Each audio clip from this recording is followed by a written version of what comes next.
Welcome once again aboard our ship, on a continuous journey toward the essence of truth. Since our journey began, we have been sailing through waves of questions, searching for answers, and moving step by step closer to the light that dispels the darkness of ignorance. In the previous episode, we reflected on the question, why do we disagree about religion? What are the roots of the conflict and its consequences? Today, we continue our journey through this vast sea by addressing a new question. Is there a conflict between religion and human nature? Let us continue this journey together, for the road ahead is still long, the heart still beats with passion, and the mind remains thirsty for more knowledge. Pause for a moment. Close your eyes. Imagine yourself walking on a long road, a path shrouded in mystery on all sides. The horizon seems distant and the landmarks barely visible. Yet, you keep moving forward. This is how life's journey unfolds. Each person walks their unique path, carrying within them restless questions. The roads may differ, but what unites us all is that shared feeling of confusion. Now open your eyes. Take a look at yourself, your actions, your beliefs. You'll discover that you are a complex puzzle, not only to others but to yourself before anyone else. Man carries within him a tremendous instinctive energy, which constitutes an essential part of his biological and psychological makeup. These instincts act as the basic engines of life that drive us towards survival and push us to strive to fulfill our needs and desires. Instincts by nature tend towards immediate satisfaction. When a person feels hungry, he seeks to satisfy it without delay. When lust takes over, he looks for ways to achieve it by any means available. When the instinct to control or the pursuit of wealth drives him, he may make decisions that cross moral or societal boundaries to get what he wants. And here lies the problem. While instincts are necessary for human survival, they can become a source of internal conflict if left unchecked. The rush to fulfill these instincts impulsively can clash with the values a person holds or the long-term consequences that may arise from blindly following them. Thus begins the internal battle within the human soul, the struggle between immediate desires and the reality that demands a balance between what a person wants now and what serves their greater good in the long term.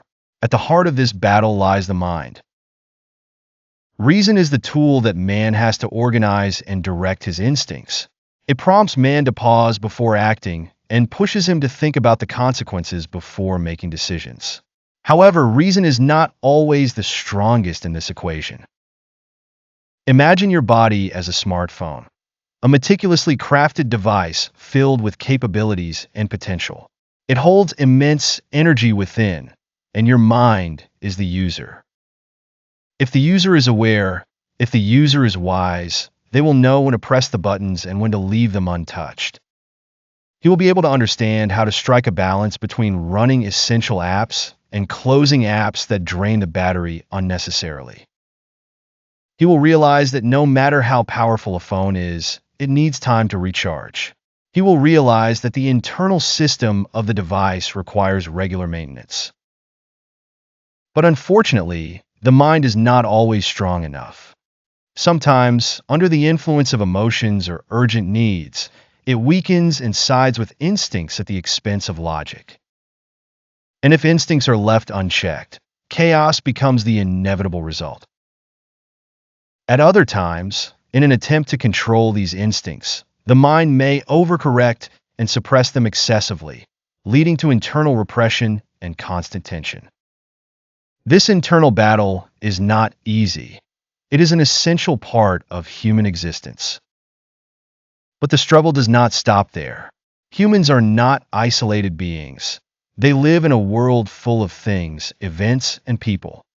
There is another conflict that arises between the individual and the world. Humans live in a world filled with objects, events, and people. Things created by their own hands like money, power, and technology meant to serve them, sometimes become chains that control them. They find themselves enslaved by what they possess, subjugated by what was supposed to be under their control. Then comes his relationship with others, one of the most complex arenas of conflict. Humans are social beings by nature, but they are also individuals who strive for self-fulfillment. Between these two aspects arises a constant tension. They may find themselves in conflict with others, driven by selfishness or fear of loss. Yet at the same time, they need others for love, for support, for the sense of belonging to something greater. This conflict between individuality and community makes human relationships complex. In his attempt to balance his desires with his duties to society, he often finds himself in an endless struggle. In the midst of all this tension and complexity in his relationships with those around him, man cannot ignore this deep feeling pulsating within him, a feeling that there is a greater power ruling this world, a power that created him and everything around him. It is a feeling that logic cannot deny, nor science can ignore. Man senses this power in his heart and instinctively realizes its existence. Yet he longs to see it with his eyes to find reassurance. This existential anxiety drives him to search for his creator, but his journey toward truth is rarely easy. When humans begin to explore religion, they find themselves facing a new conflict. They encounter those who despise religion, inciting others against it, claiming it is nothing more than lies and myths fabricated by humans to impose control. He also finds others who claim to follow the religion, but in reality, they are using it to serve personal or political agendas, distorting its true message.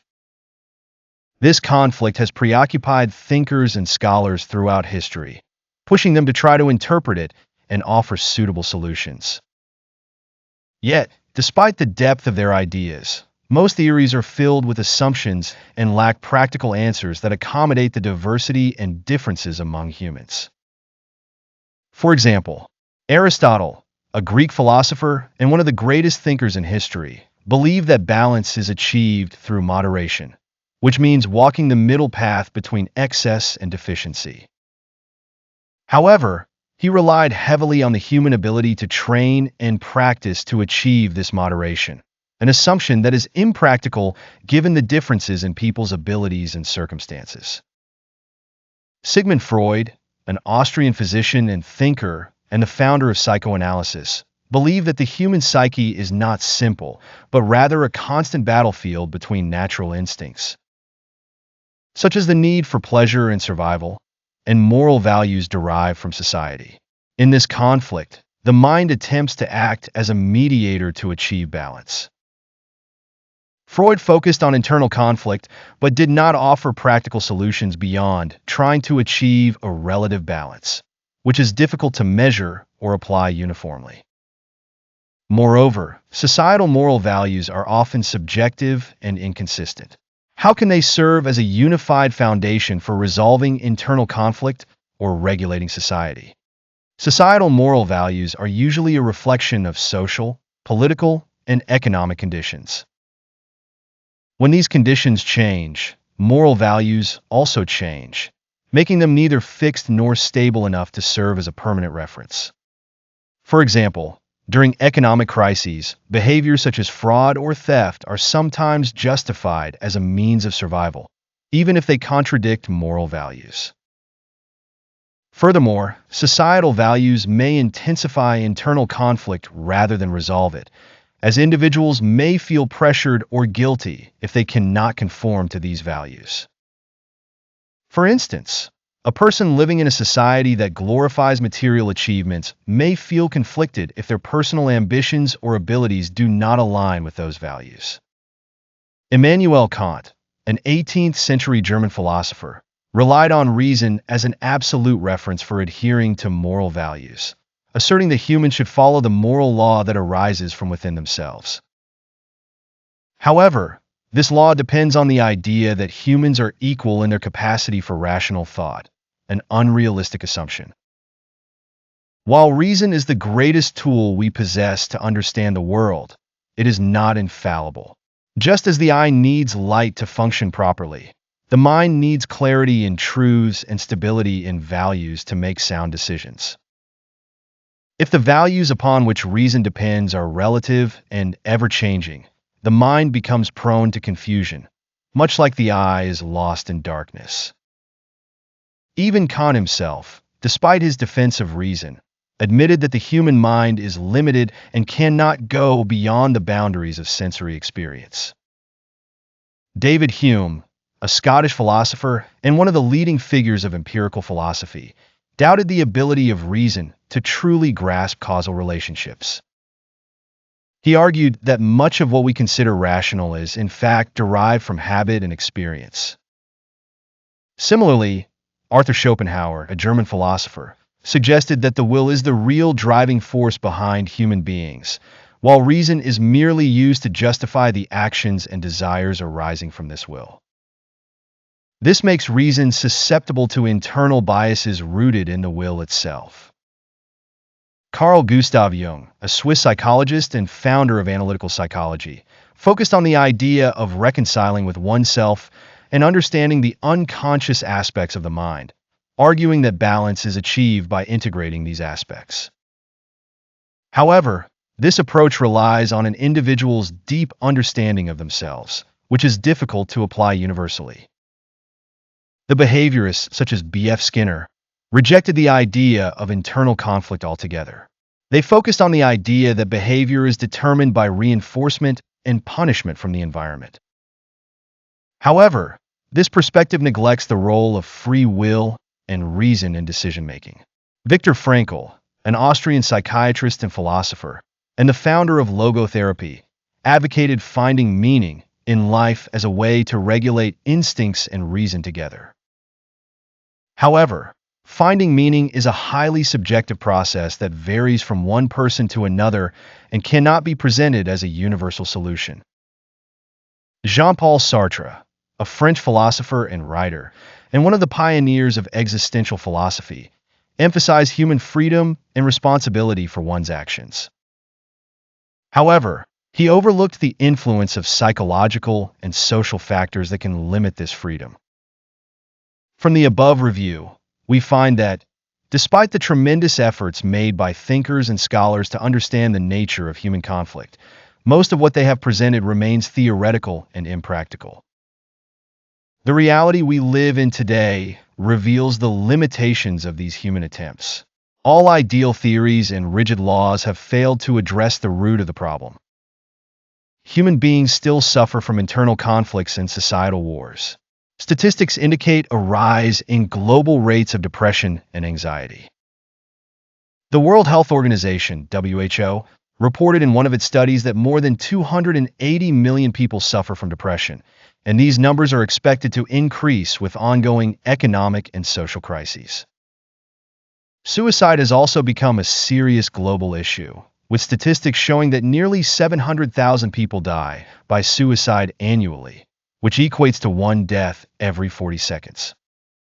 This reflects the extent of psychological suffering that humans endure, despite the significant advancements in psychiatry and mental health treatments. On the level of human relationships, conflicts and disputes are on a continuous rise. According to United Nations reports, the world is currently witnessing more than 50 armed conflicts, leading to over 100 million people forcibly displaced from their homes by 2023, a record number unprecedented in modern history. These figures reveal the inability of human systems to achieve justice and equality among people, exacerbating poverty, crime, and social inequality. Even on a local level between individuals, human relationships have become increasingly fragile. Divorce rates have risen significantly worldwide. In developed countries, such as the United States, the divorce rate reaches approximately 50% of marriages. Crime rates have also increased dramatically, with statistics showing that more than 400,000 homicides occur annually worldwide. These numbers and statistics reflect one undeniable truth.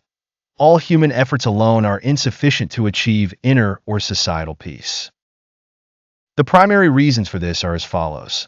Humans cannot be reduced to a single set of laws or principles that apply to everyone. Solutions that may work in one society might be ineffective in another. The mind, while an effective tool, is not infallible. It is influenced by instincts, the environment, and personal experiences. Every individual faces their conflicts uniquely, based on their nature, experiences, and circumstances. Solutions that ignore this diversity become inapplicable. Human is by nature complex and intertwined. It is not merely a material existence whose problems can be solved by laws or drugs. Human is also a spiritual creature who need balance between their soul and body. Therefore, it is evident that human solutions, no matter how advanced, will always remain insufficient. At that moment, when the weight of the world bears down upon you, and conflicting forces clash within you, between your instincts and your mind, between your desires and your values, religion stands by your side. Religion gently places its hand on your shoulder, as if to say, "Do not fear, this is natural. You were created this way. I am here to guide you, to teach you how to balance these conflicting forces, how to refine your instincts, and how to control yourself instead of letting them control you. I am not a burden upon you. I am your guide, your light in this darkness." Then religion reminds you that you are not alone in this vast world. There is one who created you with immense wisdom, who knows you better than you know yourself. He hears your silent cries of pain, even those pains you have never confided in anyone. This great creator, Allah, owns you more than you own yourself and holds the keys to solving all your problems, no matter how complex or insurmountable they may seem. He knows how you think, how you feel, and what you need to live a balanced and sound life. And because this wise creator fully understands the complexity of the human being he created, he provided us with a clear guide, a manual for our lives, answering our profound questions and teaching us how to live, how to face our challenges, and how to reach the purpose for which we were created. The Creator, who designed the universe with precise harmony that never falters, who made everything in this cosmos work in perfect unison, has not left human, his most marvelous creation, wandering aimlessly without guidance. Instead, he has equipped us with clear instructions, a comprehensive way of life that directs him on his path and grants him the peace he seeks. It is a system that balances the soul and body, the mind and instincts, the needs of this world, and the aspirations of the hereafter. This system is not merely rigid rules or lifeless instructions. It is a vibrant way of life, giving you the strength to face yourself before facing the world. It grants you the ability to control your instincts without suppressing them and to unleash your potential in the right direction. It teaches you how to master yourself and how to make your life a balanced journey full of meaning. Think of your love for your children, how you guide them, how you set rules to protect them and ensure they live a sound life. You do this because you love them, because you know what is best for them, and because you care about their happiness even more than they realize about themselves. If we as humans, with our weaknesses and limited knowledge, do this for our children, how could Allah, who created us and perfected our design, not be more merciful toward us and more concerned for our well-being? How could he not provide us with a clear system that protects us, leads us to a balanced life, and guides us toward the ultimate purpose for which we were created? Religion is that strong bond that connects you to your Creator, Allah. It is his message to you, telling you, "I am with you. I will not leave you alone. I have set the path for you and sent you the guide. Just trust me and walk this path, and you will find the peace you are searching for." Religion came to correct human concepts that might go astray amidst desires and societal changes, and to establish for the mind fixed values that ensure upright thinking and sound behavior. Religion is the divine law that Allah set for humanity, so they may navigate life safely, avoiding chaos and conflicts. Through religion, the great purposes of life are defined, and the straight path is drawn, a path that achieves balance between the needs of the soul and the mind, between the requirements of the individual and the community, so that people may live in both inner and outer peace. Religion is not a substitute for the mind, and the mind is not a substitute for religion. Rather, they are two wings that carry a person through their journey in life, enabling them to see the truth and learn how to live a balanced life, between thought and faith, between material and spirit. Religion is not limited to rituals or acts of worship. It is a way of life. It guides the heart and enlightens the mind, restoring humanity to a person whose selfishness has distorted it. Returning to religion is not a restriction of freedoms. Rather, it is the liberation of the soul from materialism.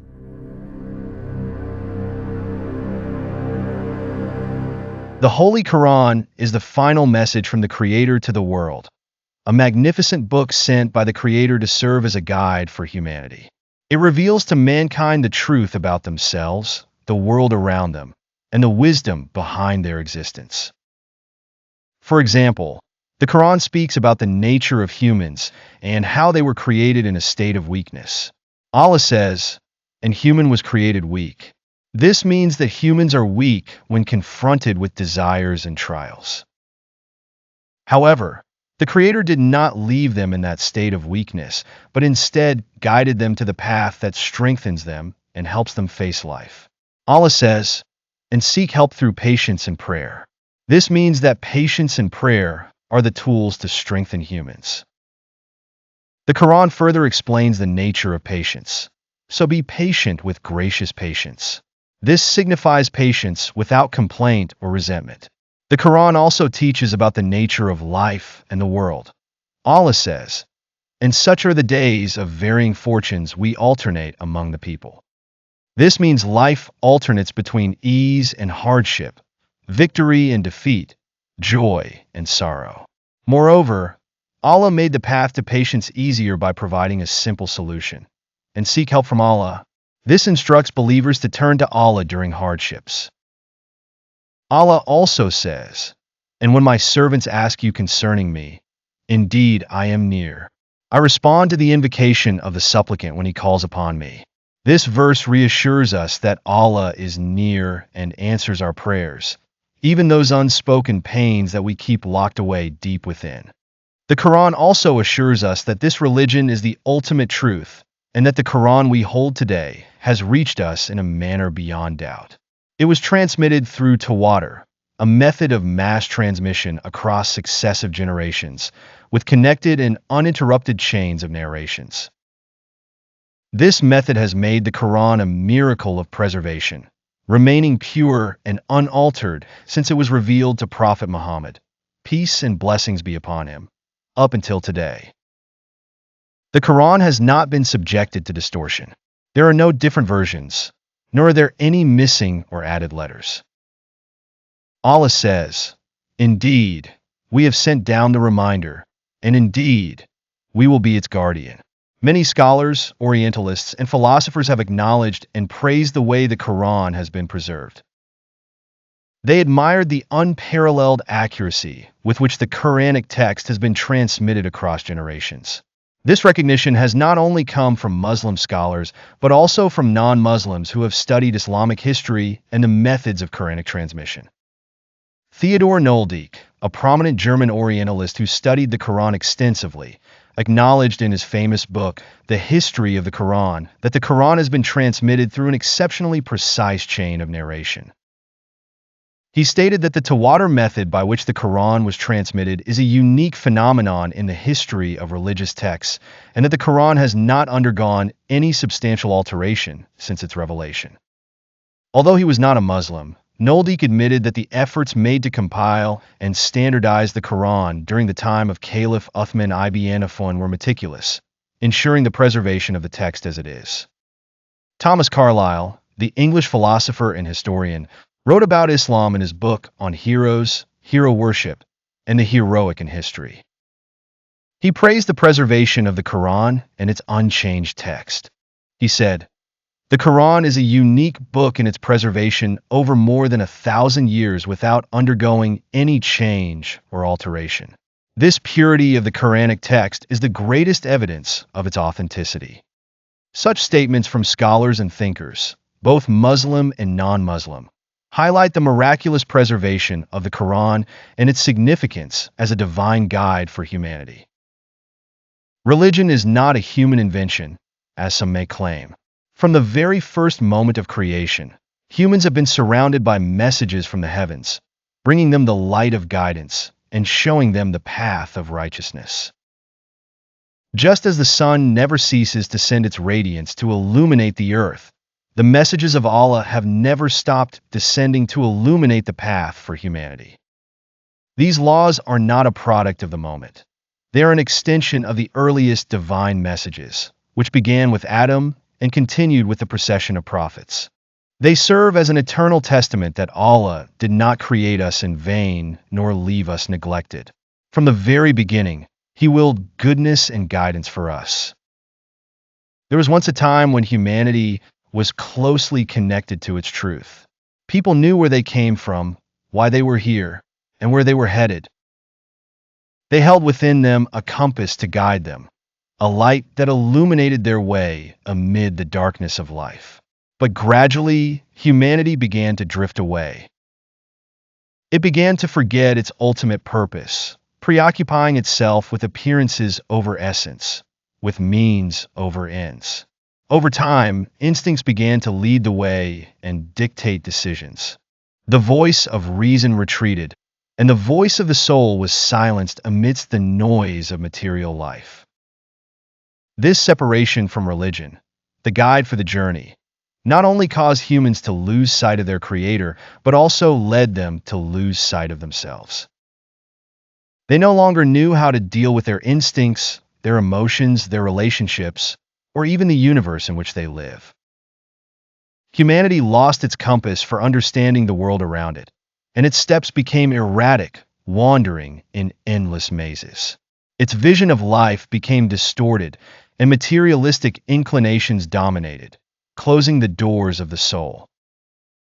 Humanity began to see the world from a narrow perspective, ruled by selfish desires and immediate interests. It stopped searching for meaning and settled for superficialities, drifting further from its essence and the purpose for which it was created. No matter how much humans try to ignore the existence of the Creator, their hearts will always search for Him. We were created with an innate nature that drives us toward belief. Ignorance of religion does not extinguish this innate nature, but it leaves humans in a constant internal conflict. They feel lost and afraid, sensing that something is missing, something they cannot fill. Ignorance of religion not only disconnects humans from their Creator, but also disconnects them from their destiny. What comes after death? This is a question that haunts every one of us. When a person knows their religion, they find the answer. They learn that there is another life, that there is absolute justice, that goodness will not go unrewarded, and that evil will not go unpunished. Allah says, "So whoever does an atom's weight of good will see it, and whoever does an atom's weight of evil will see it." But those ignorant of their religion live in the darkness of this question. They may believe that death is the end, living their lives without purpose or meaning, or they may fear death because they do not know what awaits them afterward. This ignorance fills their lives with anxiety, fear, and instability. Yet, the biggest question facing humanity in this turbulent reality is, if religion is the divine law, then which religion is the truth? Imagine yourself standing at a great crossroads. Each path stretches out before you, bearing a sign, each sign claiming to be the correct way. The atmosphere around you is charged, as if you are in a grand square where voices rise, each one calling out to you. At the beginning of the first path, you encounter an ancient divine message. From it comes a gentle voice saying, "I am the beginning, I was the first to be sent to awaken humanity from its heedlessness. I came to tell mankind about their Creator, about good and evil, about light and darkness. I came to lay the foundation, to guide humanity to the straight path. Walk my way, and you will find simplicity. You will find your Creator as the earliest people knew him. But as you turn toward the second path, a different voice, more confident, calls out, "Yes, I came after it. I am the message that completed what was started.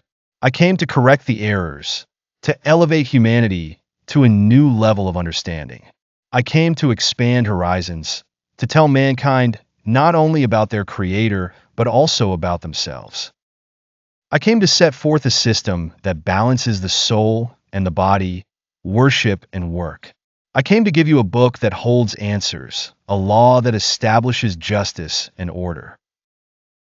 Then a third path appears, with a voice that seems to pull at you with even greater force. "Yes, I am the last. I came to correct the course, to bring humanity back to its origin after it had been scattered and desires had multiplied. I am the one who carries the final message, the message that speaks to every human being, no matter their time or place. I came to remove distortion, to restore purity, to tell you that religion has always been one from the beginning. But I came to perfect it, to complete it, and to make it clear to everyone seeking the truth." You stand there in the middle of this clamor, contemplating these messages. Each one claims to represent the complete truth, and each one presents itself as the only path that pleases the Creator. But it doesn't stop there. On either side of these divine messages, other paths emerge, ones that are not divine, yet call out to you with a different tone. One of them says, "Why search for religion at all? Why complicate things? Forget all these messages and follow your instincts and ambitions. Create your own happiness with your own hands. You don't need a god or a book. All you need is to live in the moment." Another path contradicts this one, saying, "No, don't abandon the idea of a god, but create one for yourself. Choose the ideas that suit you, construct your own religion, pick what you like, and leave what doesn't fit. You are the center of the universe, and you decide." At this moment, you realize that the matter is not just between the three divine messages, but also among hundreds of voices surrounding you, each calling you by its name, slogan, and method. You feel as though you are in a vast market, with every path trying to sell you its promises. You return to yourself and begin to think, how can I distinguish between these messages? How can I verify which path is free from human interference and is truly the one the Creator has chosen? You ask yourself, am I capable of recognizing the truth? Is there one true religion? Then the confusion deepens. What if the true message is clear, but I cannot see it because of my biases? What if the truth requires greater effort on my part to understand it? In the midst of this confusion, you realize something profound. These questions are part of the journey. The Creator did not make the path easy or straightforward. Instead, He placed these challenges before you so that you would search sincerely, so that you would seek with both your heart and your mind. Perhaps the important thing isn't reaching the destination immediately. Perhaps the important thing is starting the journey, opening your heart and mind, being truthful in your search for the truth. Because the Creator, who sent these messages, knows who seeks Him sincerely, and He will guide them in the end to the path that leads to Him. The path that grants them inner peace and restores the compass they have lost. We have taken a step closer to the truth, and on the horizon appears a question that could lead us to knowing the Creator. How do I know which religion is the truth? In the next episode, inshallah, we will delve into this question together and search for the answer. We will try to uncover together. Can the Creator be known as He truly is through multiple paths, or has He defined a specific path that, if followed, will lead us to Him? In the next episode, Allah willing, we will face this question together and explore the answer. Your journey to the truth is an ongoing one. It may seem challenging and long, but it is worth every effort made to reach the desired goal. It is a journey that requires patience, reflection, and deep thought, but it ultimately holds the most beautiful meanings and profound values. Stay with us, for the answer to this question may be a new key to a deeper understanding of our lives and purposes. The horizon is still vast before us, and the journey has not yet ended. I ask Allah to make us among those who learn and act upon what they have learned, so that our knowledge becomes a light that illuminates our path in this world and the hereafter. Peace be upon you, and the mercy and blessings of Allah.